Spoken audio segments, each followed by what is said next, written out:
We're moving, we're vibing. While we're talking, you can get your laugh on. Watch the channel of a video. Subscribe, like and follow. We are chilling with the girls, with the girls. Girls, with the girls, chilling with the girls. All right, hello. Woohoo! I'm impressed. You impressed me, Jim? I was thinking. I said, I need to do me one like that. I found that the best way to improve on what you're doing is when you see other people and see what they're doing. Absolutely. Yeah. You don't have to incorporate everything that they're doing, but they give you ideas on how you can make your presentation look good. That's right. Mine is cut and dry. Come on and say this is a brother from Harlem. And that's it. And I'm gonna start. Woo! So welcome. Yeah, don't send me no bill because I ain't gonna send you no money. Oh, Mr. Jim. No. I'm thanking you. Now I'm thanking you even more. So as you guys can see, as you viewers can see, we have Mr. Gentleman Jim again. Yes. Hey, Jim. Welcome him. So I think this is what, season 2, episode 14? Yes. Okay. And so Mr. Jim, of course, as you guys know, he's a master tailor. So he is on. Look at Mr. Jim, you guys. Last time he was on, he was all upset because he couldn't be his Mr. Jim self. Look at him now. Woohoo! Uh-oh. And he know it too. So yes, so we're going to be when I first moved to Savannah, the people in knew me and knew what I looked like all the time. But when I first moved to Savannah, I would get the compliments all the time from ladies. They would all tell me, this is how a brother's supposed to look. Right. And I thought all brothers look like this. They say the way you dress, you carry yourself. I say thank you very much. Now, one day I was incognito. Excuse me. And I was at a restaurant. And brother came up to me. He was the manager of the restaurant. He kept looking at me, at me. And he said, aren't you Gentleman Jim? I said, yes. He said, but you had a character. Uh-oh. I said, yeah. He said, you don't have your vest on, you don't have your scarf on, you don't have this on. You sitting in here trying to be, as they used to say, incognito. Right. But man uses the phrase incognito. Right. Because I try not to flaunt what I do when I'm just being me. Okay. Right. And in doing that, people feel out of character. He said, you're out of character. Wow. Now, there's something, this is what I always tell people, there's something about the clothing that could either bring good attention to you or bad attention to you. Yeah. Wow. Because of what I do, I always want to present myself as that type of person and that guy. Okay. Incognito, I'm trying to duck. I go in the stores, I pull my cap down, I pull my cap down. I don't hold my head up when I'm incognito Mm-hmm. because I get a lot of questions about what I do, how I do, where I do it. Okay. Can I just go to the grocery store? You know what I mean? Oh, Mm-hmm. Over here, over there, especially in small towns. Now, big towns, they don't know who I am. Mm-hmm. Small towns, when I first came to Atlanta, they've never seen a brother like me. Never. They told me that. I change clothes sometimes 2 or 3 times a day. wow. That's what I did in New York. Oh yeah, New York. Oh, you don't wear the same thing all day. You might go to work. If you go to somewhere afterward, you change clothes. If you go to somewhere late, you change clothes again. Wow. That's Mm. how you do it. So I was doing that when I first got to Atlanta. Mm-hmm. If I was sitting at home in some sweats, if I went to the grocery store, I changed my clothes and put on clothes just to go to the grocery store.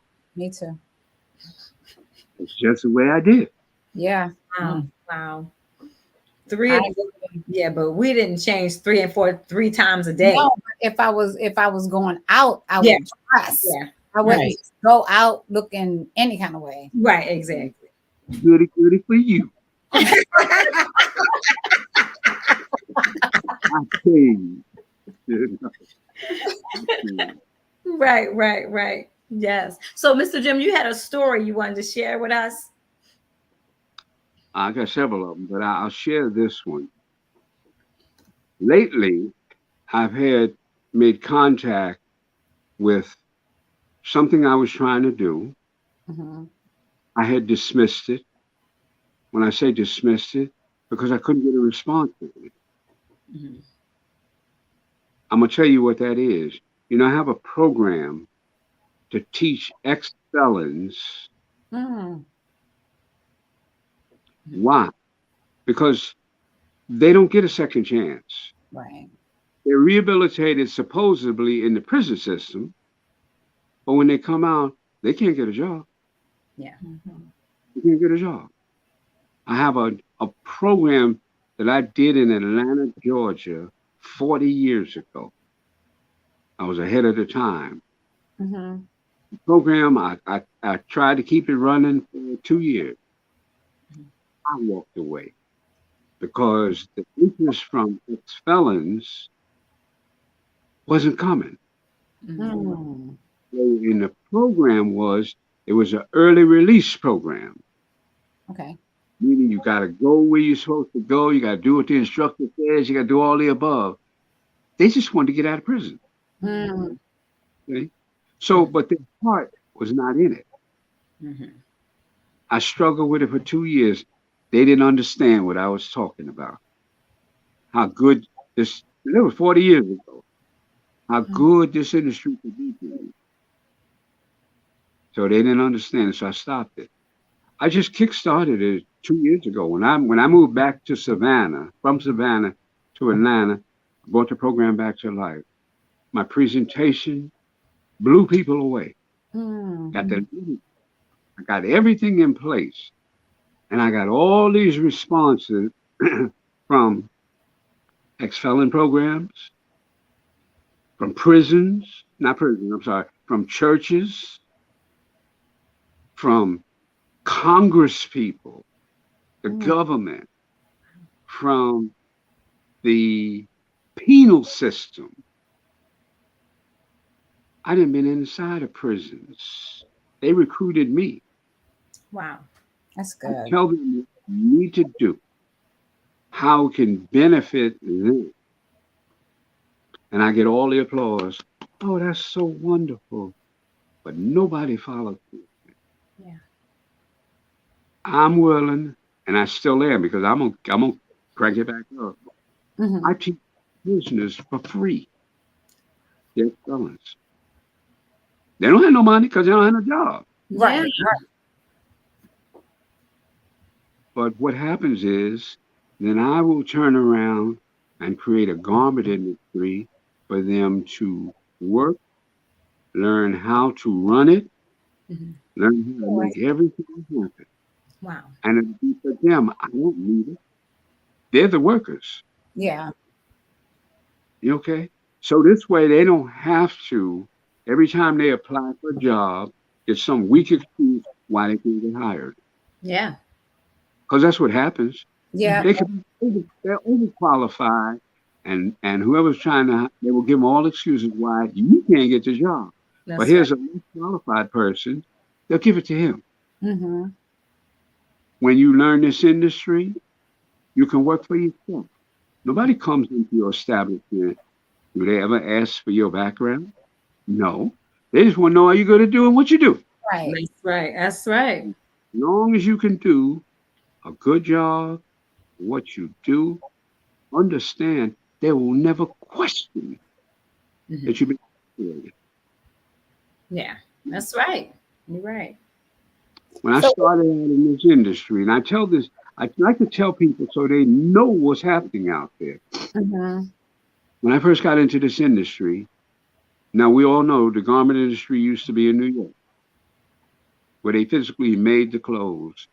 But what the world doesn't know, and I spread it every time I can, over 25% of garment workers I know what in you're saying. were ex-felons. Wow. Over 25%. Really? That's 1/4 of the workforce for ex-felons. You know why? Industry don't care. They just want to know, can you do the job? Yeah, that's good. One of the criteria for rehabilitation in those days was the sewing industry. Because they needed a supply of workers. When you came out of prison, trust me, those guys knew how to sew. We had 60% of our workers when I was in New York all those years. 60% of our workers in our little tailor shop were ex-felons. The best tailors in the world. Wow. That's something. I never knew that. You know? Yeah, that's really something. I look to give it back. I look to give it back. Reason? When I teach them how to sew, I can create a history with them. All over America, people call me. Now I went to Charlotte, and I had 3 calls from people needing my service. Wow. But I don't have the crew. Wanda, you've been to my place. You're on an empty sewing machines laying around, right? That's right. Yeah. Now, wouldn't it be nice if I had somebody working at all of those stations? Absolutely. Producing something. Absolutely.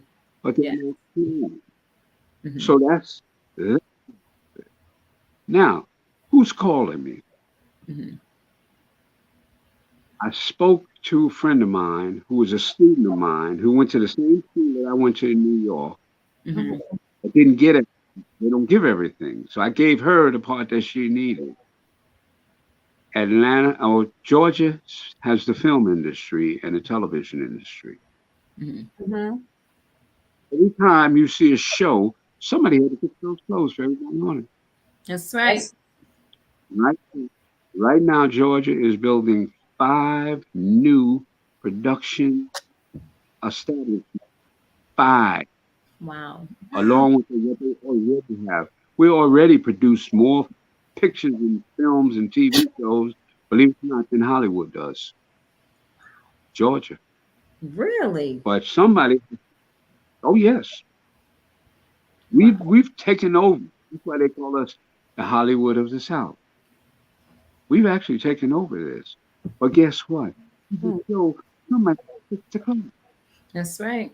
They're short on help. The starting salary, sewers, not tailors, just sewers, is $30. Wow. Starting salary. Wow. Ex-felon ain't going. What's he gonna get? The minimum wage?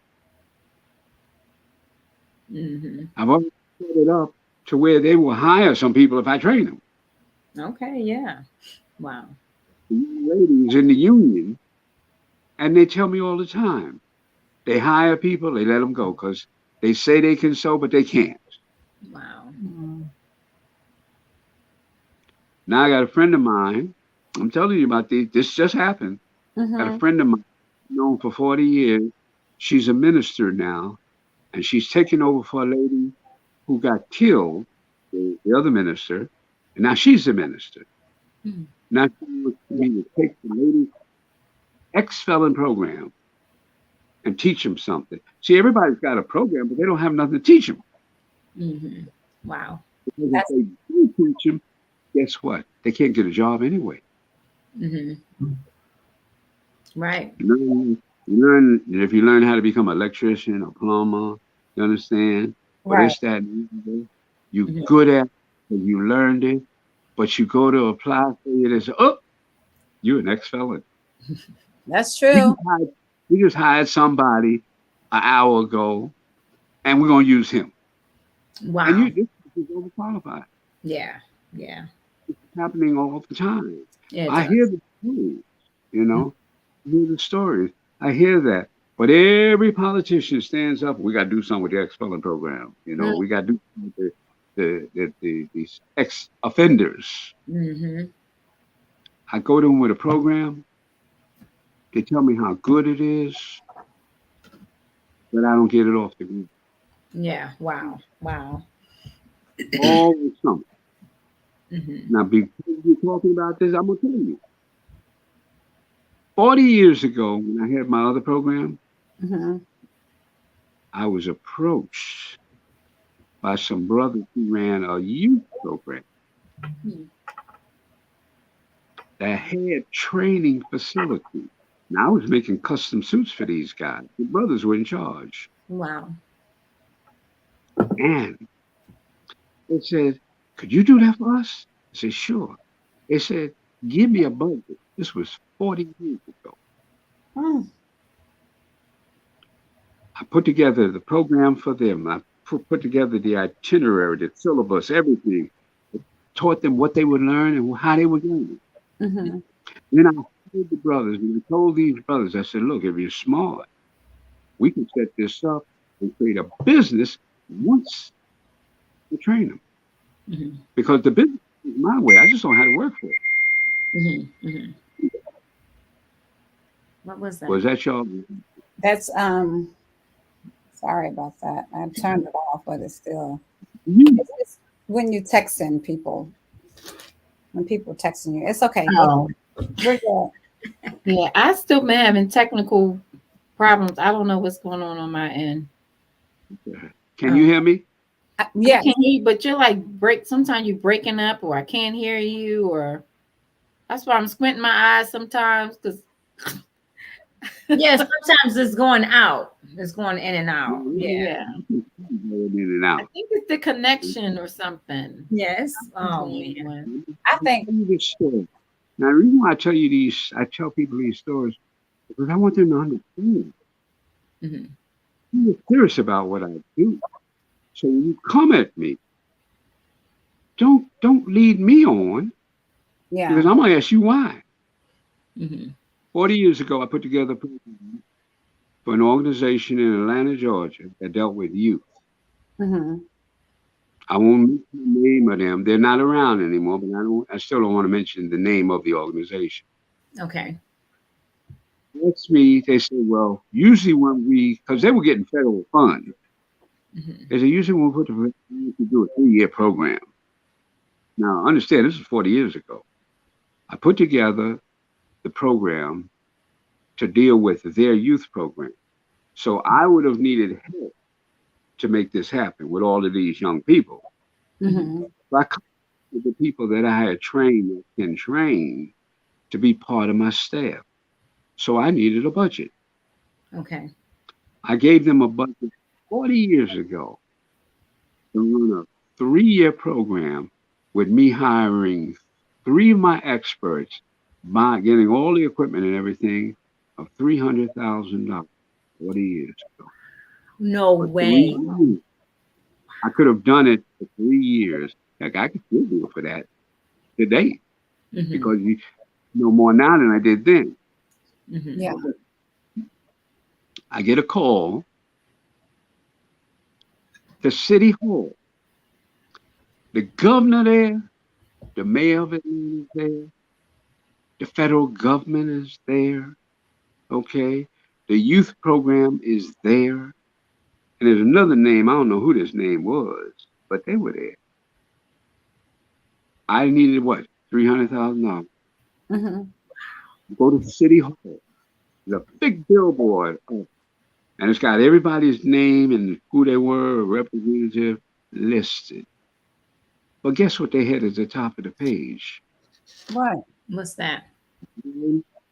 $1.8 million. Wow. Oh, yeah. Approved. Approved.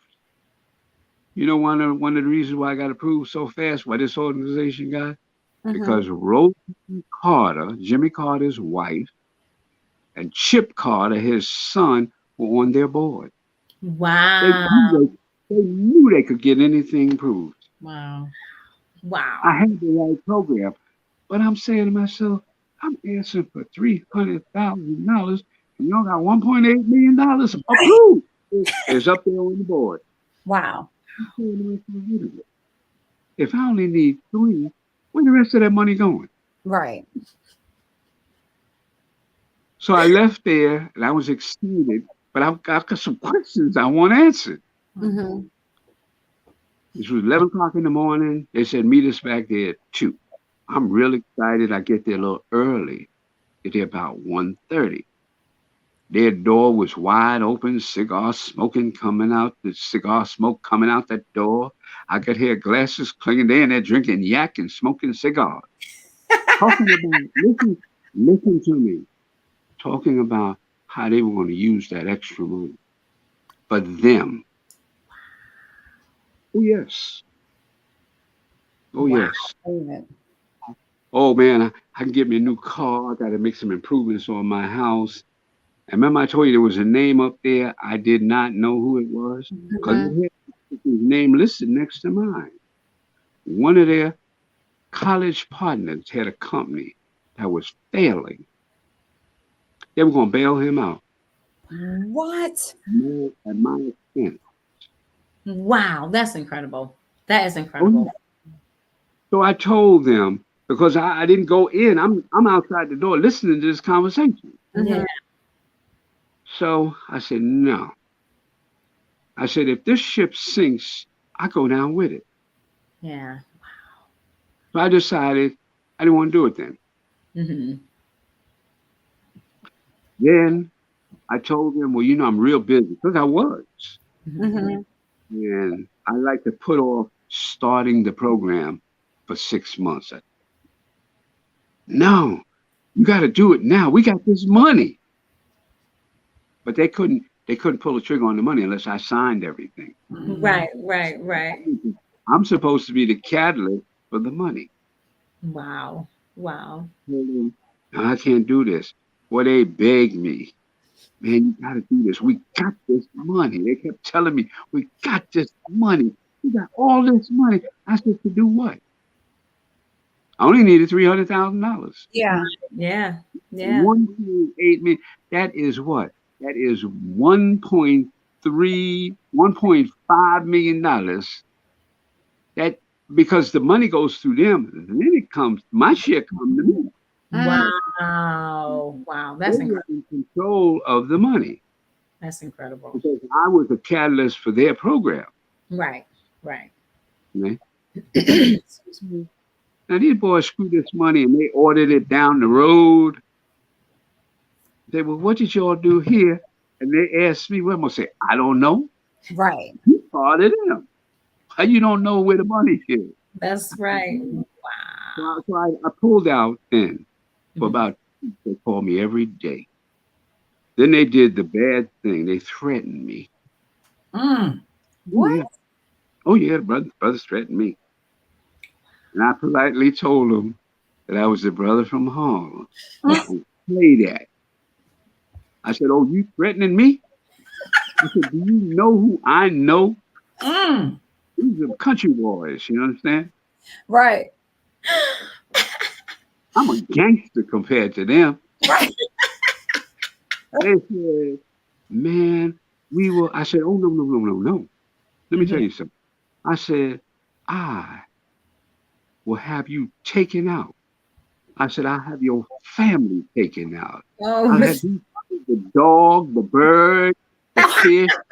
I said, I will have everything you know wiped out just like that. I said, you messing with the wrong person here. right. Now, there's a plus side to that. I know people that'll do that. Mm-hmm. I'm going to be beholden to them. You Right. understand? Oh, they'll take that. Yeah. Because Wow. I met a lot of gangsters in my day. Yeah. Yeah. They finally left me alone. But I had the program. Mm-hmm. It was he was handling the money. I don't have to. I tried to tell them brothers all along. I said, if I said, you're talking about $1 million, I said, I could set this little company up to where you'll make hundreds of millions. Because it's the garment industry. Yeah. Yeah. Wow. It's the garment industry. Mm-hmm.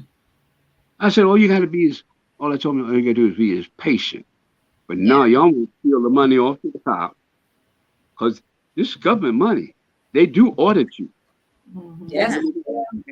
What every dollar and dime is spent on. Yeah. And if they come to me, I'm gonna tell them, I don't know. But they gonna tell me, but you thought of it. You should know.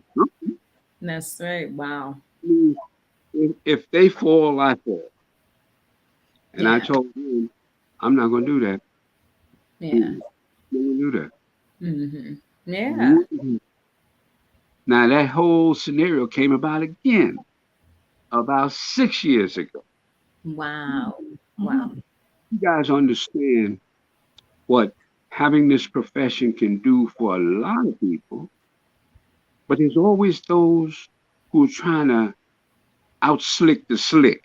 Yeah. Get over on. Yeah. Mm-hmm. When I've been in the prison system, because I had another guy who I met, who I put together a budget for him, he inflated it so much. Wait a minute, what are all these figures here? Well, administrative costs. Man, that ain't that much administrative costs in the world. I went through the prison system. This was in the prison. I'm in the prison. I'm with the warden. I'm with every authority concerning prison. And we're going to fire you. Uh-oh. Hold on. So let me just say this. So I'm using my Apple computer, right? And so when people send me text, it comes through my computer. So when it notification bell. We understand that. Can't fire the producer, Mr. Jim. Oh, we can put you in check though. All this is gone. We put you in check. He said we can put you in check. I told you. You know who you mess with? I guess I can probably say the same thing. Like, do you know? Oh, see. But I just ignore it. People are sending me texts, but just ignore it. Just ignore it. Just go ahead. I'm sorry. But the reason why I tell these stories is because it involves the clothing industry, and that's what I'm in. Yeah. And it also involves like the criminal system where people really need help in these programs to help them. And I'm willing to do it. Yeah, Because I can. Mm-hmm. Yeah. Right. It's always somebody who got their hand out, Yeah. but where they putting it back in their pocket. Yeah. Yeah. I tell all of them, be patient. Yeah. I always wanted to build an industry because we don't have it anymore. Mm-hmm. The key is you've got to train people. Yeah. Labor pool. Clothing industry is the only industry that still needs the biggest labor pool. It's all overseas. Wow. It's all in these little third world countries. Yeah, it is. But America pays better. They really do. And people want things made in America. Yeah. Yeah. So those were a couple of things. Now, I'll tell you about the film industry. Who needs help? The film industry. Mm-hmm. I mean, contact with the guy who's involved with the training of the people. But he ain't got no training facility. Mm-hmm. I know, because the people told me. Mm-hmm. All I hear is we hired 20 people, we had to let 14 of them go. Because Wow. only 6 out of the 20 could sew. Wow. Okay. What you're supposed to have in place, train the others. If they have the foundation, train them up to where you need them. Yeah. Mhm. Yeah. We're working on doing that for the film industry. Okay. Will it happen? Mm-hmm. But see, but at them, there's a fee involved in that.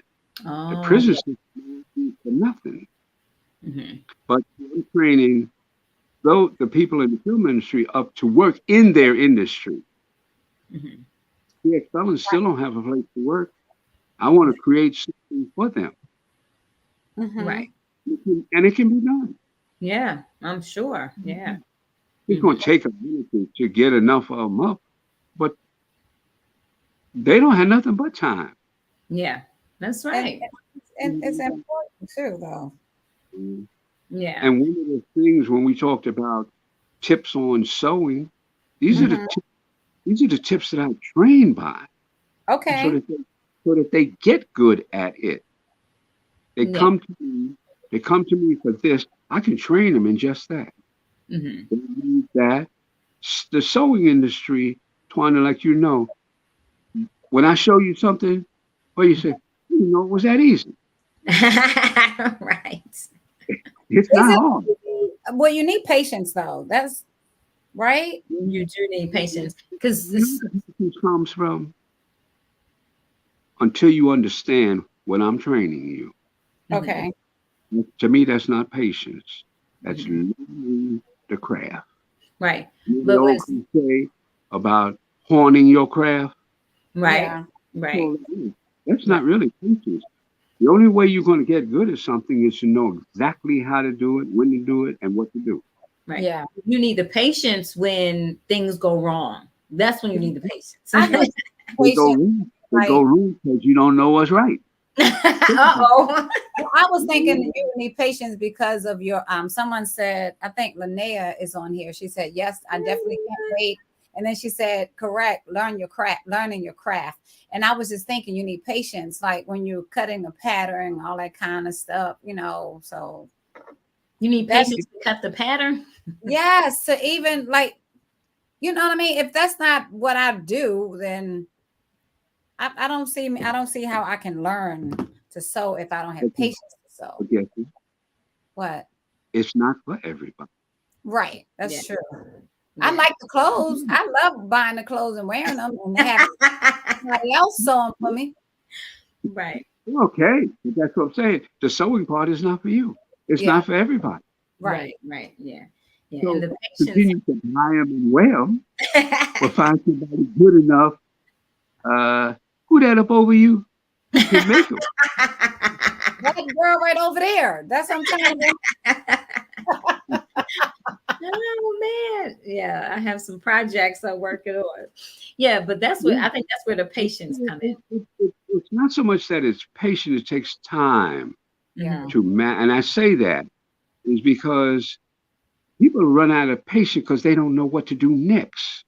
Yeah. Mhm. Well, what do you When you think? know, you work on that till you get it. Right. So what do you have experience with knowing that things can go wrong? What things can go wrong? I'm gonna give you one that everybody struggles with. Mhm. You buy a pattern, right? Yeah. Based on some measurements on the jacket of the pattern. Mhm. But guess what? Those measurements don't work. Mhm. They never will.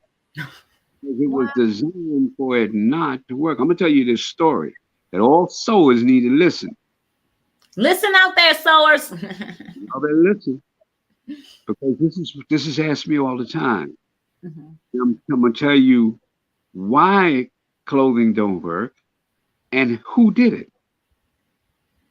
See, when I first got in this industry, the Jewish community ran the industry. Mm. That's who ran it. They owned everything. Mhm. People worked for them. Wow. This story was told to me by one of the pioneers, a good Jewish friend of mine, Mhm. who I used to service what he was doing. Wow. And one day, why you keep doing that and you keep bringing stuff to me to correct when you got all these people in place? Mhm. Wow. But they ain't good enough. Wow. He said, that's my cousin who's the pattern maker. That's my nephew who's the cutter. He said, we keep our people employed. That's when light bulb went off. We said, wow. Because I never heard it explained to me. Mhm. Then he told me his story. It made a whole lot of sense. I didn't question him because this man was teaching me how the big boys do it. Mhm. Mhm. He told me the story.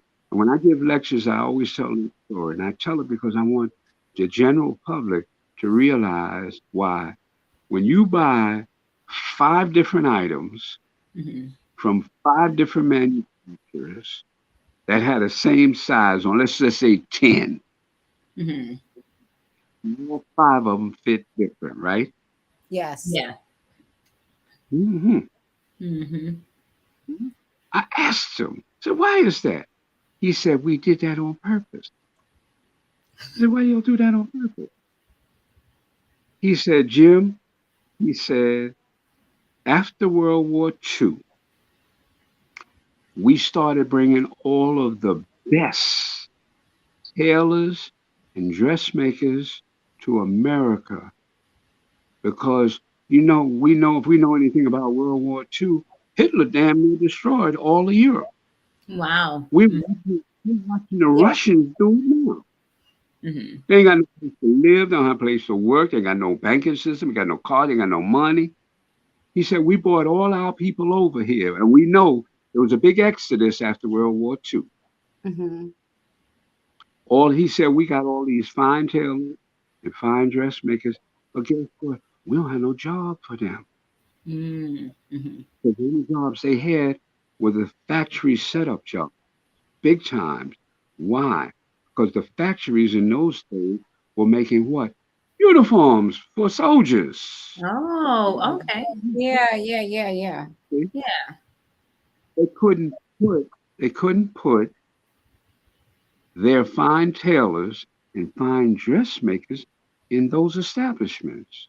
Mhm. So collaborated, it's called collusion, with all the manufacturers. They collaborated with all the manufacturers Mhm. to do what? Make sure everybody's clothes fit different. Wow. Why? Because they could create this low, what you're doing now, Wow. alteration. They Alterate. didn't have a division called alteration Oh, prior that to that. makes sense. Alterations. Oh Isn't that my something? goodness. And so you Yeah, even have to alter your pattern, right, Mr. Jim?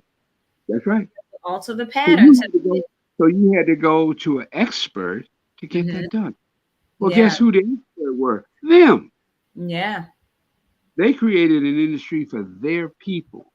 Mhm. Now they're doing it now, but they created it, and Yeah. it has not changed. Yeah. They purposely don't want the next guy's clothes to fit the exact same thing. Prior to that, everybody's clothes fit the exact same size. Wow. Wow. They tilted the wheel Mhm. so that they could put their people to work. This was told to me by them. Wow. They haven't even That's lied to me. crazy. Wow. You Yeah. So, understand? They had no reason to lie to me because I'm mhm. asking why you did that. Right. Right. And in turn, and he told me why. I said, Mhm. damn, that makes a whole lot of sense. Mm, Mhm. mm, You mm. Wow. know, Wow. Yeah. So they can keep work. And Isn't they that now built, they Linnea said, built the if you Linnea said, if you have passion, then you will learn patience to learn your craft. if if yeah. you're passionate about something, Passion, if you had a passion for it, then you have patience. that's That- good. Mhm. That's That's so good. good. That's what it is. Yeah. Mhm. That's what I always. It's got to come from here Right. first. Right. Yeah. Absolutely. Before it ends up in here, it's got to be a burning desire. Mhm. That's how you get real good. Now you can still have this Yeah. and get only so far, but your passion comes from within. Mhm. Right. Right. Yeah. Yeah. Then you learn the craft Mhm. and get good at it. And when you Right. get good at it, the people don't stop coming. Right. You know, Mhm. I told you I was just in Charlotte. Why? Because there's a young lady who's been under my umbrella for 25 years. Mhm. 2 years. I've been pushing her to go into business for herself. Wow. 2 years. But she was always afraid of a lot of things of being Wow. an independent. Wow. You know, Okay. everybody in Charlotte know her. She that good. Wow. That's excellent. Wow. Overworked now. Wow. She's made more money. She told me. She said last year she made 3 times the amount she been making. Wow. And still rising. Wow. And still rising. Come on, She Miss said, Lowe. she told me, she said, you know, there's nobody up here. They do what you do. Wow. That's what I said. But See? check it out. Mm-hmm. Check it out. Yeah. Somebody like me who needs you, Tawanda. But it's like the pattern, Mm-hmm. right? Mm-hmm. Right. The jacket on the pattern has a certain set of measurements. Every jacket has the exact same measurement, Right. but until you open the pattern and read the numbers physically on the pattern, gives you a better accurate of what the size of the pattern is. Mm. Right. Now, guess what? In all the years of making those patterns, they have kept the same numbers when they know that they don't work. Wow. Everything is about what we used to say is about the Benjamins, right? Mm-hmm. You buy a pattern based on the numbers that they put, and what do? You don't stop to read the measurements they physically put on the pattern because you bought the size because it said that's the size you're supposed to buy. Right. And you do what? You cut it out, right? Right. You make it up and it don't fit. You can't figure out why. Yep. Because guess what? They make the clothes like the pattern. Yeah. And people Now, don't realize. I'm sorry. besides the everything, who you think made the patterns? They did. Right. That's right. And you cut up the pattern Mm-hmm. and it don't work, you do what? You go out and buy one that does work, right?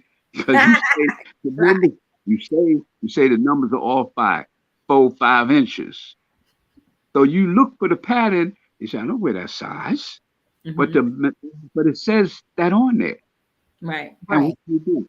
Now you buy another. You bought this pattern. Now you're gonna buy another pattern, right? Right. Yep. Mm-hmm. We forget. Jim. He said we forget. Wow. I Okay. even took it off and it's still doing it. Wow. Okay. But what I'm saying is, the clothing industry is not hard if you know to look for these things. Right. Yeah. If you read the numbers on the pattern, it's way off from what the pattern says it's supposed to be.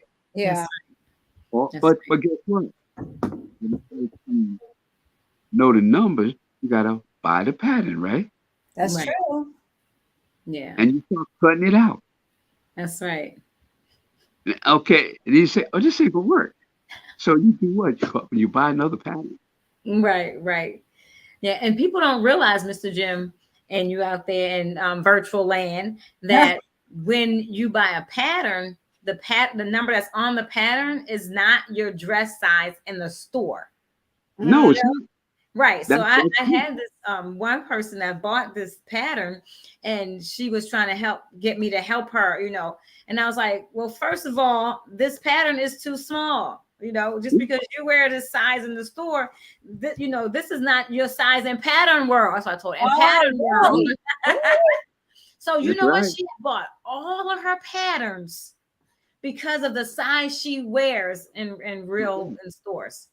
And she's going to go out and buy all new patterns to fit her as far as So how do you buy patterns and if it's not based on your size? It's based on your measurements, right, Mr. Jim? Okay.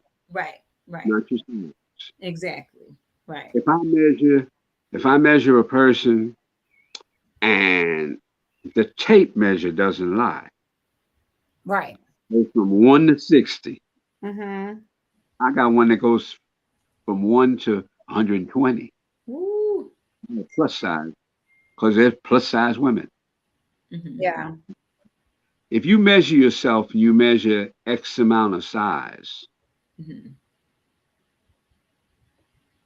then you go buy something. Did you measure it? No. Because the size said that's what you were wearing. Right. But I didn't told you that same size is 5 different sizes in 5 different manufacturers, right? That's right. Yeah. Yeah. That's right. Yep. That's the pattern, Ross, the industry. One of our viewers said, lady, hey lady. She said, hi everyone. She said, number 1, invisible thread sucks. Oh, invisible thread. Number 2, you have to take time and patience to learn the foundation of your craft or everything falls apart. That's right. Yeah. Absolutely. Yeah. That's right. Those are the things in sewing that you should learn first. It's always after the fact. That's why when I teach a person, I give them all upfront stuff up front. Okay. I tell them why this works, why that doesn't work. Right. How to buy a pattern. Now, sometimes you have to experiment and buy a pattern, this pattern house, to see what happens. Right. And then you start learning how to adjust it. Then you might have to buy that pattern from another design house to figure him out. Figure that one out. Yep. Buy all the patterns because it's We are out of time, Mr. Jim. Oh, Mr. Jim, thank you so much. And I want you to stay here because I want you. This is our pet peeve segment. So we talk about things that really gets our goat, really upsets us. So do you have a pet peeve? Do I have a pet peeve? Yes, sir. Yeah. What's your pet peeve, Mr. Jim? It's called pretending. Oh. I'm writing a new book. That's called pretending. P-R-E, the number 10, D-I-N-G. What? Wow. Wow. I've got it almost finished. Wow. So you're saying like somebody that's not being truthful? There you go. Okay, somebody that's not being. Yes, that's your pet peeve when they. I think that's all of our pet peeves. Yes. But I understand that. Right. We want people to be real. I want you to be real. Absolutely. And I direct that to the ladies because it's more y'all than it is us. Oh, no, you didn't. Yes, I did. Yes, I did too. You know why? Why? Because you will say something and not always mean it. But you figure, well, I'm kind of close. Close only counts in 2 things in life where close gets points. You know what those are? What? Horseshoes and hand grenades. Oh, wow. If you pitch horseshoes, you get points for just getting close, right? Right. Okay. If you've ever thrown a hand grenade, which none of us have, right? You don't have to hit the target. You just got to be close. That gets the job done, right? Get the job done. You understand? Now, why be close? We live in an unrealistic world. People are always, what they say, I'm just bending the truth a little. See? Well, if you bend it, you ain't telling the truth. That's right. Absolutely. You can't have alternative truth. Listen to me, ladies. I know I'm gonna get all kind of flack, but I'm being honest. Oh, see. Y'all will tell some stories in a heartbeat and think nothing of it. Wait a minute. Y'all, who? What about men? Well, I'm about to say that. No, see, men just lie. Okay. Straight up. Men lie. Okay? But you all bend the truth. We alter. okay. Alter That's the different. truth. So That's a little alter. different. You can use any vernacular. I don't care what you say. But what I'm saying is altering the truth is still a lie. I know. Right. But it But sounds better when y'all say, I just altered the truth. We just lie. We just lie. We don't. Just lie. So men don't say I altered. They say I just lied. I just lie about it. Well, see, Right. they won't admit it. I make a habit of letting people know what I am and what I'm about up front. Yeah. Right. I make Right. a habit of it. Mhm. Because I don't want to, it's too hard to remember what you said if it ain't true. There you go. There you go. There you Now, go.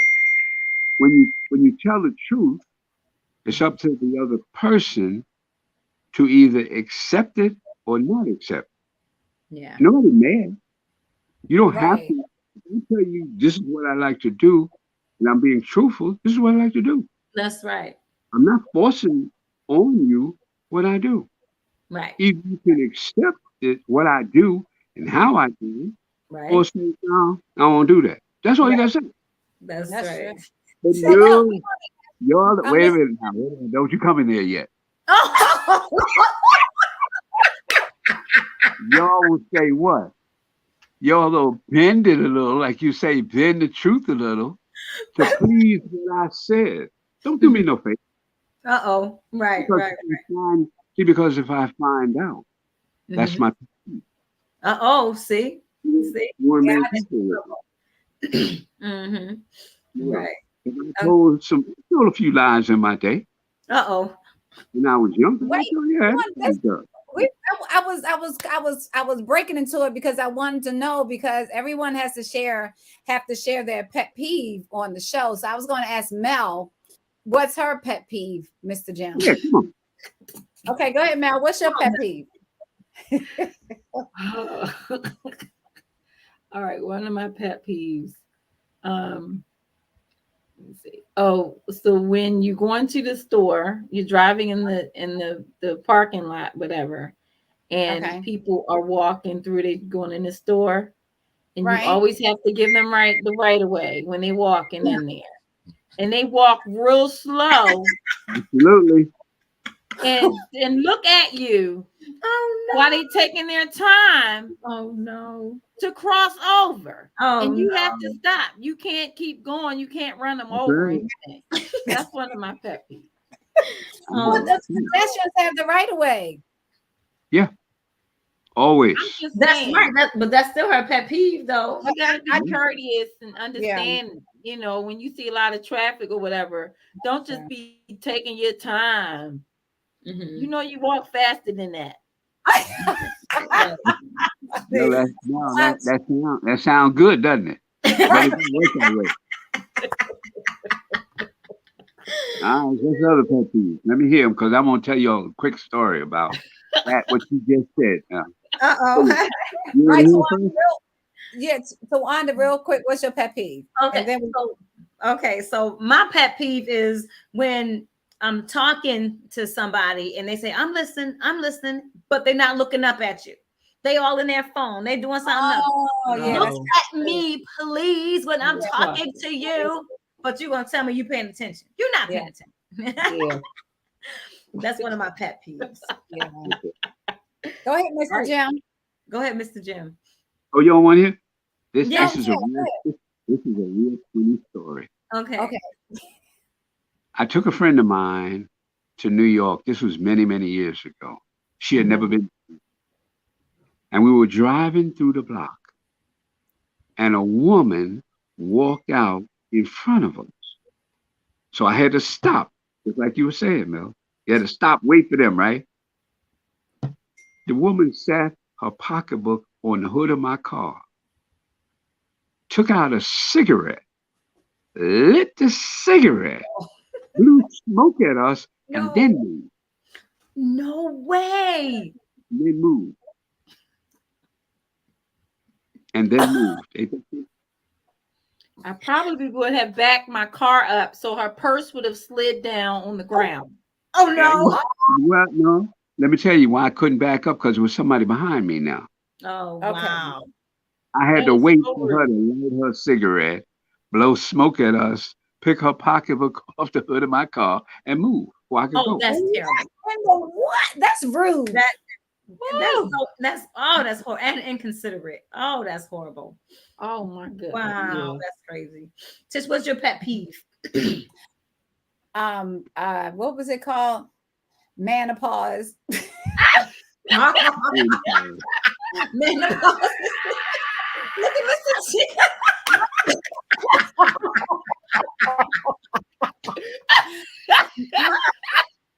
That's a mess. When you talk to somebody, like I'm gonna say a man, Mr. Jim, because you're a man on here. And when a woman is talking to a man, right, and they hear what they want to hear, and it's like she be like, I did not mean it like that. I didn't even say it, and they hear something totally different than what you said. Like that's my pet peeve. That's a good menopause. one. Yep. That's menopause. Let me ask you this. Let me ask you this question now. Uh-huh. Have you always been honest with that person? Yes. Okay. Yes. Then guess what? What? That person lied to you.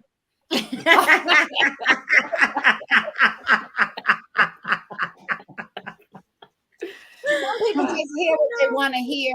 You know, some people just hear what they want to hear. Yeah, exactly. They make it what they want it to mean.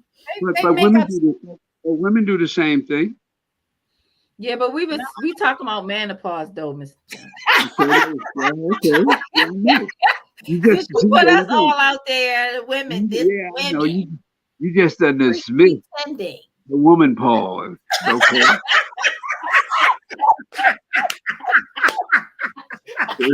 There you go. He said you just don't dismiss the woman. The stylistics sing a song. Mm-hmm. Uh-huh. People make the world go round. Right. Yes, that's your song, isn't it, Mr. Jim? That's one of your songs. People make the world go round. That's right. That is right. You just have to learn how to deal with it. Do you want to deal with it? Do you want to dismiss it? You want to buy into it? It's all kinds of things you could do. That's right. That's so true. But they always tell you what? If you keep doing the same thing, you keep getting the same results, right? That's right. So you do something different in your life. The results are always going to come up because you keep doing the same thing, expecting a different result. See, they said that was insanity. I've been a part of that too. See, you've been a part of a lot of stuff, haven't you? What can I say? Yeah, he's been on this earth a long time. I'll be honest about it though. People tell you what you're thinking. Yeah. Wait a minute, they can't tell you that. They tell you what you're thinking. No, this is what you meant. It's like, no, that's not what I meant. No, it is. This is what you meant. No, it's not. Yes, it is. Isn't that crazy? That is crazy. That's pretty crazy. Wow. Yeah. Insane. Yes. More pet peeves out there. We don't have any of our guests. I got one more, but it has nothing to do with what y'all talking about. That's fine. It's a pet peeve. Okay, another one of my pet peeves is when I'm playing a game on my phone and I'm about to have this high score. What happened? And all of a sudden my phone reset and go to the home screen.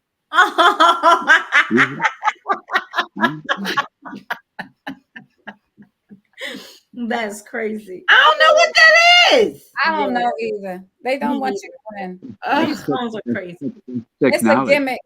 That's what it is. It's frustrating. That's what it is. Think about it. What you just said. You be on your phone playing a game.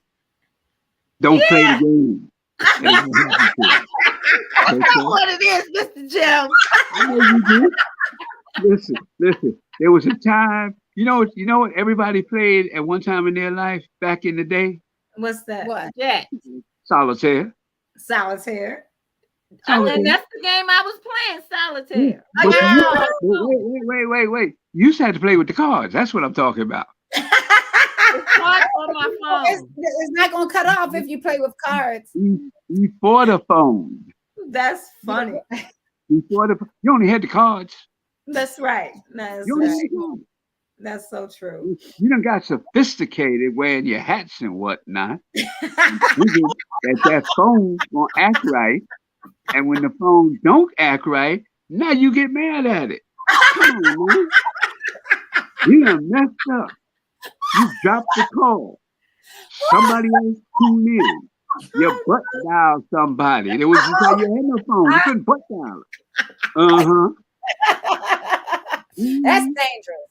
We gotta end this. Okay, it's 7:00. Thank you so much, Jim. Yes. Jim. Really enjoyed you as always. Oh my Lord. Yes. It says you play with cards, the wind blows. She said you can play with the cards and then the wind can blow. Who said that, lady? Lady. Thank you, lady. She on my side. She got my back. Well, go inside the house and play the cards, not outside. For tuning in to Chilling with the Girls, and we will see y'all next week. Take care. Bye. Okay. Bye. Thank you so much. Love you guys. Have a great night. And enjoy the rest of your week.